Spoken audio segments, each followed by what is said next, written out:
Hello, this is Todd Wall of Aquatongue Media, and there was an article I saw I thought it would be interesting to talk about. The title is College Still Worth It? Many Americans Say No. And so this has become a relatively hot topic over the past 5 to 10 years, with more Americans basically being of the opinion that maybe college is not all that it's cracked up to be, and maybe it's not a prerequisite to sort of entering adult life and having a successful adult life. So let's begin. Jordan Rekanu, 23, of Dallas, Texas, has no regrets about not getting a college degree. During the one semester of college she attended after graduating from high school in 2019, she felt like she wasn't learning anything new. The idea of continuing did not appeal to her, and realizing how much her college education would end up costing, she quit and now works as a manager of a fast food restaurant. I wasn't thrilled with taking basic classes for 2 years and wasting even more money going to the same classes that we covered in high school, she tells Newsweek. So that's understandable. She's taking time out. She's not working so that she can basically pursue education. She's incurring student debt, and she's taking classes that that she took in high school. So that must be a very frustrating feeling that she felt. Higher education would not have improved her career prospects, she said, adding that she feels like it only worth pursuing for those hoping to work in fields that require it. I feel like experience is what makes people marketable, she said. Her mother agrees with the sentiment. Abron, who is her mother, Jacques Abron, earned a college degree before becoming a teacher, but she is glad her daughter won't be saddled with student debt that for her has soared to more than $100,000 with added interest over the years. That's quite a lot of money, particularly for someone who has earned their college degree. This is her mother, so her mother presumably earned her college degree quite a few many years ago and is saddled with $100,000 in debt. College is overrated, Abron tells Newsweek. I don't see the use of a degree in this day and age. Employers are demanding higher education and they serve no purpose. That's probably true. I guess you have this sort of certification inflation that's incurred over time, where positions which in the past you didn't need a college degree for, now to basically qualify to be able to apply to them, one of the requirements is a college degree. Rekano and Abron are among the many Americans who have little faith in the value of a college degree, seeing universities as places where political agendas are pushed and where students are not taught the skills they need to succeed in life, but put on a path to a lifetime of oppressive debt. According to a recent Gallup survey, a growing proportion of Americans are losing confidence in higher education. The survey, released in July, found that only about a third of Americans said they have a great deal or quite a lot of confidence in higher education, while 32% said they had little or no confidence. The numbers are significantly down from a decade ago when 57% reported having a great deal or quite a lot of confidence in higher education, and only 10% said they had little or none. That is a huge drop in just 10 years. I almost look at that number, it's startling. To go from 57% having a great deal of confidence to only 36%, for that change to occur in only 10 years is pretty significant. For those who said they had little or no confidence, 41% talked about college being too liberal or trying to indoctrinate or brainwash students. Some 30% were critical of colleges not teaching relevant skills or graduates not being able to find employment, while 23% cited concerns about cost, such as the hefty price tag for tuition or the mounting debt that follows those who can't afford to pursue a degree without taking out student loans. Another survey conducted by EAB, formerly the Education Advisory Board, and now I guess they just go by the acronym EAB, found that parents of students applying to college were most concerned about college costs, 60%, receiving scholarships, 40%, and the amount of student debt, 39%. After that, their biggest concern was for the safety of their children on campuses, a concern that was higher for families of color. That's interesting. That probably goes against the stereotype you would think but concern for the safety of children on campus was actually higher for students of color, for their parents, than among white students. Some parents would also prefer their children get some life experience by getting a job, pursuing vocational training, starting a business, or doing community service, instead of going straight into higher education. About 46% of parents said in a 2021 Gallup survey they would prefer their children not to enroll in a 4-year college immediately after high school. You know, there are some people, among some people, it's unimaginable that their children not immediately go to college after high school.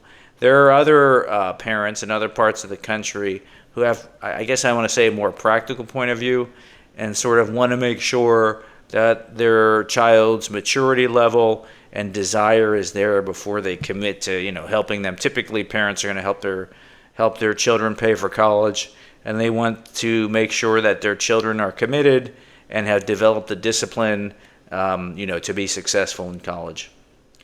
Abrams said she would urge her other children aged 4 and 12 to check out trade schools or invest in other ways to build wealth. Nothing wrong with that. There are some very successful plumbers and carpenters. I guess that's a cliche, but some of these trades, pay very well, ultimately pay better than, graduating from a mid-tier or low-tier college with a, mediocre degree and poor grades. You're certainly better off going to trade school or being graduating, with a mediocre degree from a mediocre college with mediocre grades. But ultimately, she said it would come down to what they decide for their career and the requirements necessary. But some good jobs don't require a degree either. A professor at the University of Illinois notes that some young people are seeking in-demand jobs in the booming technology industry where a college education isn't always a requirement. Over the last decade, there has been a significant shift in access to knowledge as well as a shift in industry expectations, he tells Newsweek. The rise of the tech industry with less reliance on college certification, I would call that credentialism, has led to many Gen Z students and their families wondering whether they really need a college education. New America's 2024 Varying Degree Survey found that a majority of young Americans in Gen Z agree that there are plenty of well-paying, stable jobs for people with just a high school diploma.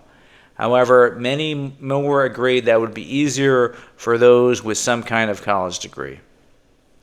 Some companies are dropping requirements for a bachelor's degree, a reflection of how more hiring managers are valuing skills and experience over education and wanting to attract more diverse talent. I've heard about this. I don't know much about this. This is something I probably need to research a little bit more. I've heard that, mainstream, in addition to tech companies, which are always looking for people with tech skills, and they are, in many cases, willing to overlook the lack of a college degree, I've heard there are mainstream companies with mainline positions that in the past, like a college degree was a certain requirement to apply and be considered for a role, and some of those companies for certain positions are easing up on that requirement. I don't know much about that, but this article is sort of implying that that's the case. 1 in 3 companies in the U.S. said they have eliminated bachelor's degree requirements from some positions in 2024, according to a survey of 750 U.S. businesses by Intelligent, a college preparation company. While the majority did so for entry-level positions, 54% removed degree requirements for mid-level roles and 18% for senior-level roles. So it's kind of indicating even if you get in a company, there might be entry-level positions for which you can qualify without a college degree, but if you want to move up the management ladder, a college degree is still going to be required. Eliminating bachelor's degree requirements from the hiring and recruiting process is becoming increasingly popular across many industries, says Hugh Gwynn, Intelligent's Chief Education and Career Development Advisor. The trend shift shows a broader recognition that practical skills, real-world work experiences, and the ability to self-learn can be more important measures of potential success than 4 years of formal college education in many job functions. That's interesting. I would assume that is particularly true, again, in certain technologically focused positions that require kind of ongoing, learning throughout your career. By removing degree requirements, Gwynn says companies gain access to larger and more diverse pools of talent, especially when looking to fill roles in industries facing labor shortages or seeking specialized skills that students may not have learned in college. Sean Reardon, a professor of poverty and inequality in education at Stanford University, tells Newsweek that it is striking not just that confidence in higher education has declined, but it has declined in an era where the economic value of a college degree remains very high. In the 50s and 60s, those without a college degree could find good jobs in manufacturing or the auto industry, for instance, he said. However, our labor market is very different now. Most well-paid jobs require a 4-year degree or more. Without such a degree, one is likely to find only low-pay work, he said. You'd think folks would see much more value in higher education. I think part of it is, we've within society there's been a message that to be successful, if you're in high school, you ultimately need to go on and get your college degree. And that message has been promulgated now for, a couple generations, clearly. And so I think if there's a hesitancy, I think people are sort of having a lived experience where they're seeing maybe themselves, maybe people they know who went to college, either didn't finish and saddled with, significant debt, or they graduate, again, they get a degree that's not particularly marketable or valuable, and they're saddled with significant debt.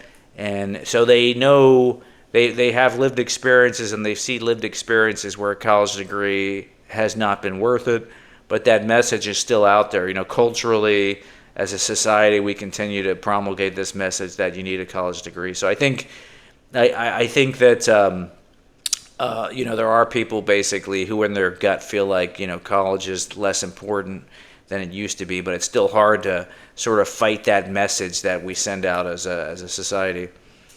According to the U.S. Bureau of Labor Statistics, those with a bachelor's degree earn about 65% more per week than those with just a high school diploma.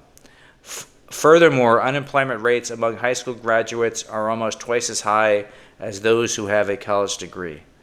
And despite the decreased confidence in higher education, college enrollment numbers have been going up over the past year.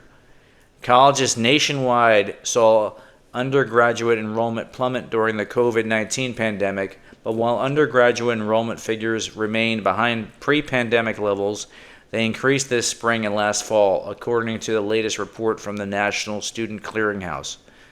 More than half of the growth was due to community colleges, but the report said enrollment at public and private nonprofit 4-year institutions also grew this spring after years of decline. If people are increasingly unhappy with higher education, they aren't showing in their actions, Reardon said. That pattern further suggests that unhappiness with higher education is a symbolic position and maybe not a deeply held one. Well, again, like I said, I think this ingrained messaging that people have been getting for generations, that a college degree is a requirement to entry into a successful middle-class lifestyle. People have seen plenty of instances in which that's not the case. That hasn't been borne out by reality. People get degrees, and they're just burdened with debt. They are unable to get sort of high-paying positions, high-paying careers, enter into high-paying careers, and so they see it with their own eyes. But again, that messaging is hard. It's hard to fight against. I think that's kind of what's happening here. The article continues, however, the most obvious reason for the erosion of faith in higher education over the past decade is economic. Funding for public higher education has significantly declined since the 2008 recession, he said, shifting the financial burden to students and families. This has also put significantly more pressure on institutions of higher education to focus on raising funds and private donors rather than holistic student development, he said. This has led to an erosion of arts and humanities in favor of more revenue-generating fields like STEM. Universities have, ironically, become less humane, he said. Thus, students and their families have serious concerns about return on investment. Molly Blythe Dorner, 45, said her 2 degrees, a bachelor's degree in arts and media arts from the University of Montana and a master's degree in counseling and art therapy from Southwestern College in Santa Fe, New Mexico, were painfully earned while working part-time jobs and taking out the maximum student loans possible.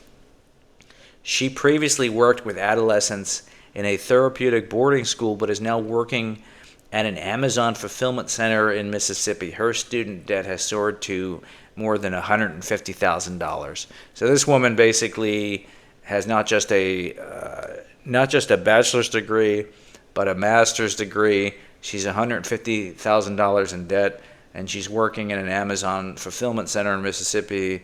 Clearly, this is a position she doesn't require any college education for. And so, people see stories like this, and they begin to question, appropriately, they begin to question the value of a college education. The other thing is these college debts typically are not dischargeable in bankruptcy. So you incur this sort of debt, and you're stuck with it for the balance of your life. I think that's why some of the messaging you've gotten from the Biden administration, where they talk about basically relieving and discharging student debt, has become so popular. This is a very tricky issue. You get people who, old school people, if you want to call them that, who basically, got their degrees, paid off their debt, and that's the way it should be done. And when they hear people who basically are going to get their debt discharged or relieved, they have this, they bristle at that, and they don't want basically that extended to these people. Their situations are very different. Someone who basically incurred $150,000 in student debt to get a master's degree in counseling and art therapy. I would argue that Southwestern College in Santa Fe, New Mexico, behaved in a predatory way towards this individual. And certainly, these laws about student debt not being able to be discharged in bankruptcy, that needs to be revisited. The article continues, she has lost her faith in higher education because it is historically designed for purposes of privileges and profit. She tells Newsweek, I believe there is faith to be found in the millions of people who also took the same bait to follow their dreams, to learn, or to succeed, only to find themselves in worse positions than they may have been when they began. I think that's fair.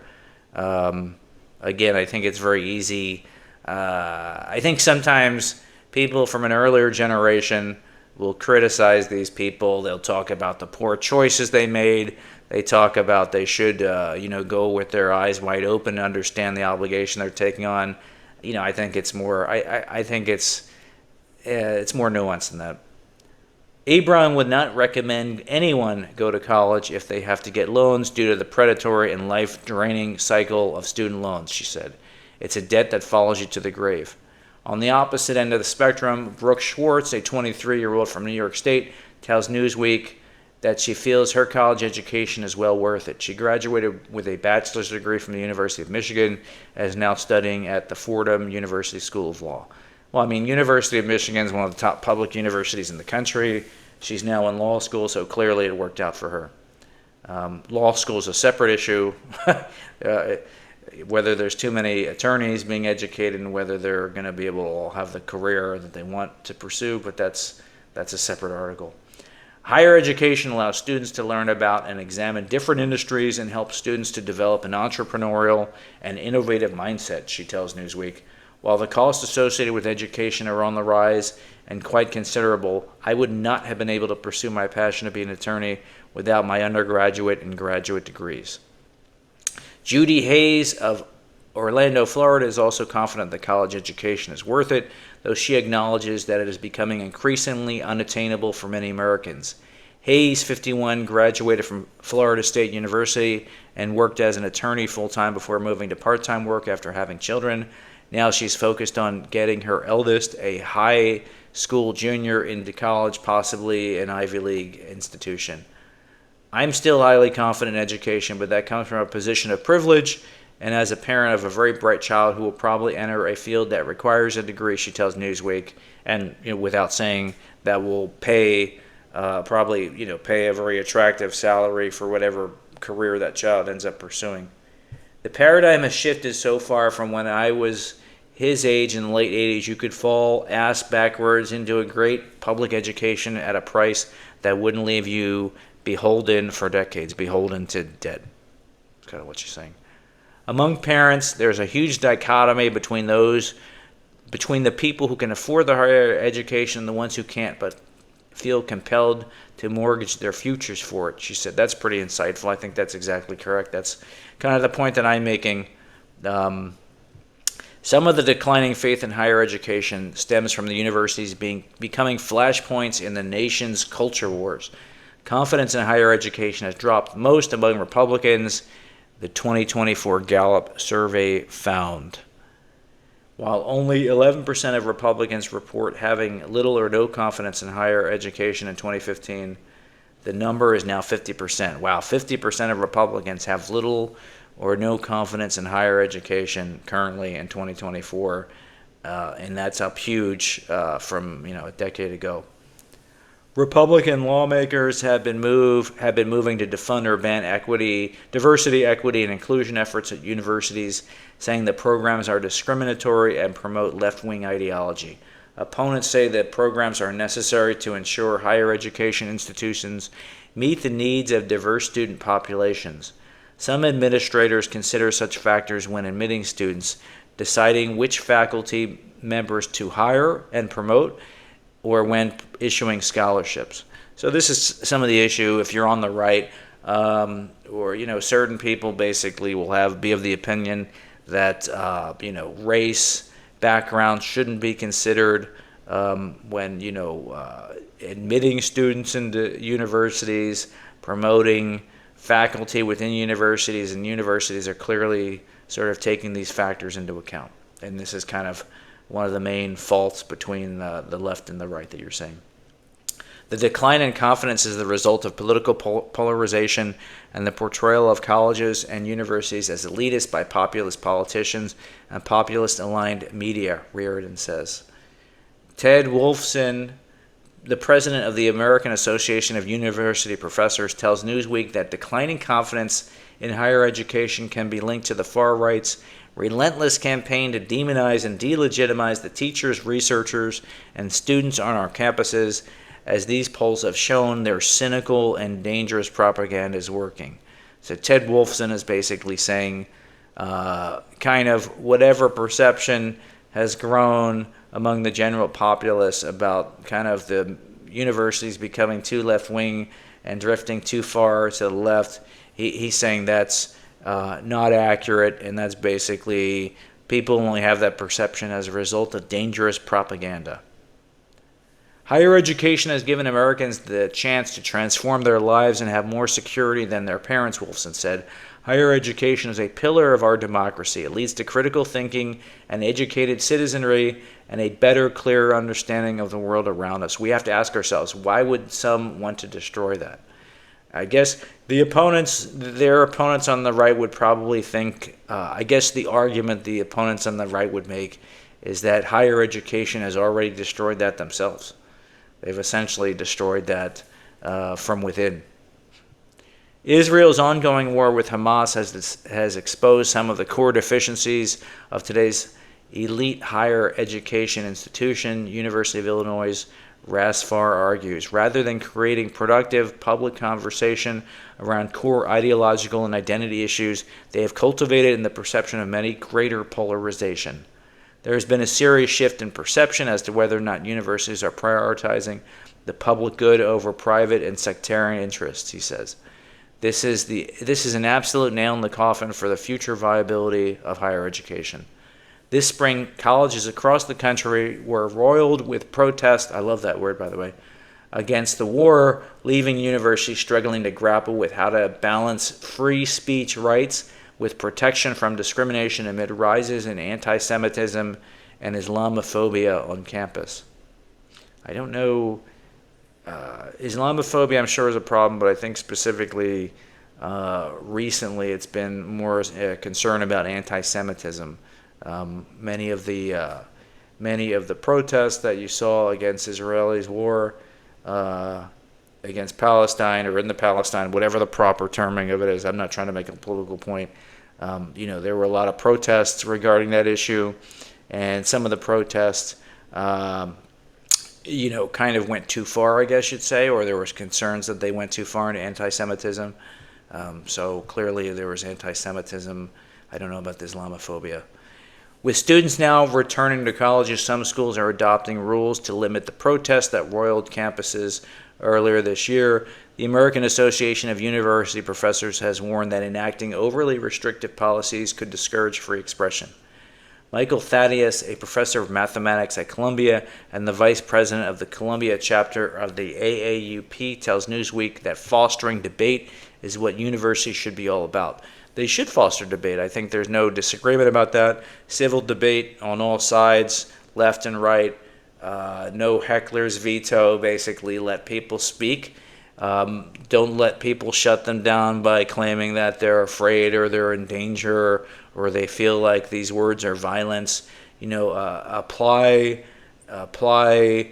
the rights of people to speak equally across all political groups, across sort of all ideological groups. Let them speak. I think if we saw that, then basically I think there'd be more support for universities ultimately. He adds it is a great strength of American society in contrast to Russia and China, for example, that our universities serve as forums where basic disagreements can be aired. In an increasingly polarized society, it may make some people dislike us, but that's a price worth paying. As American society becomes more splintered and polarized, it becomes harder and harder to please everyone. Still, we in the academy remain convinced of the enduring value of a liberal arts education, which teaches students to think critically, reason logically, and write clearly. The very trends that are making universities less popular are also making higher education more vitally important than ever. So this was a long article. I appreciate everyone sticking with me to the end. What do you think? I would be interested in knowing what your thoughts are. Please add your comments in the comment section below. And if you have a chance, please subscribe to my channel. I would greatly appreciate it. Thanks a lot.